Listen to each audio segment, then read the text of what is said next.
General salute शुरू कर। पंजाब सिंधु गुजरात मराठा द्राविड उत्कल गंगा विंध्य हिमाचल यमुना गंगा उच्चल जलधि तरंगा तव शुभ नामे जाहे तव शुभ आशीष माहे गाये तव जय गाथा जनगण मंगलदायक जय हे जय जय जय जय हे। भारत माता के जय। बोलो गणतंत्र भारत की जय। बोलो भारत माता की जय। ओके विश्राम।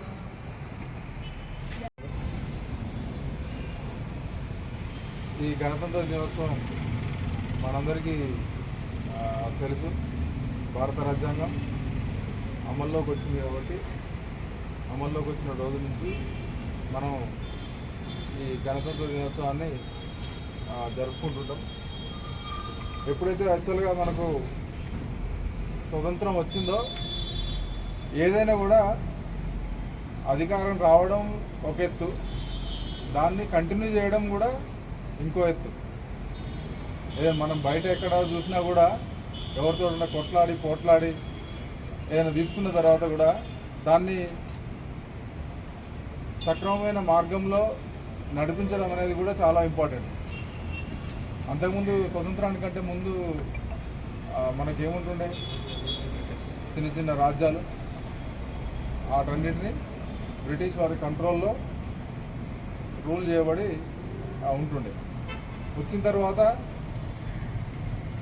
ఈ మొత్తం భారతదేశంలో ఒక్కొక్కరిది ఒక్కొక్క రకమైన కల్చరు, ఒక్కొక్కరిది ఒక్కొక్క రకమైన జీవన విధానం ఉంటుందండి. వీళ్ళందరినీ కలిసి ఎందుకు ఎట్లా తీసుకుపోవాలి, ఎట్లా ముందుకు తీసుకుపోవాలనే ఉద్దేశంతో స్వతంత్రం వచ్చిన తర్వాత అందరికీ కామన్గా ఒక యాక్ట్ అనేది, ఒక చట్టం అనేది, ఒక కాన్స్టిట్యూషన్ అనేది ఉండాలి. అంతకుముందుకు ఎవరు బ్రిటిష్ వారి పరిపాలన కింద, బ్రిటిష్ పరిపాలన ఏంటంటే ఒక్కొక్క పరిపాలనకు ఒక్కొక్క కింగ్కు ఒక్కొక్కలాగా ఉంటుంది అన్నట్టు. మరి భారతదేశం స్వతంత్రం వచ్చిన తర్వాత ఎట్లా ఉండాలి, ముందుకు ఎట్లా పోవాలనే ఉద్దేశంతో ఒక కాన్స్టిట్యూషన్ కమిటీ ఏర్పాటు చేసి దాని నుంచి ఎన్నో దేశాల యొక్క కాన్స్టిట్యూషన్ అంతా కూడా ఒక దగ్గర పెట్టి మనకు తగ్గట్టుగా, మనకు అనుకూలంగా, మన భారతదేశంలో ఉన్న పరిస్థితులకు అనుకూలంగా ఒక కాన్స్టిట్యూషన్ అనేది డ్రాఫ్ట్ చేయడం జరిగింది. ఆ డ్రాఫ్ట్ కమిటీకి ఎవరు అంబేద్కర్ గారు నాయకత్వం వహించి సుమారు 2 సంవత్సరాల 11 నెలలు కష్టపడి ఒక కాన్స్టిట్యూషన్ అనేది మనకి అందించి దాన్ని అమల్లోకి తీసుకొచ్చినారు. అమల్లోకి తీసుకొచ్చిన దాంట్లో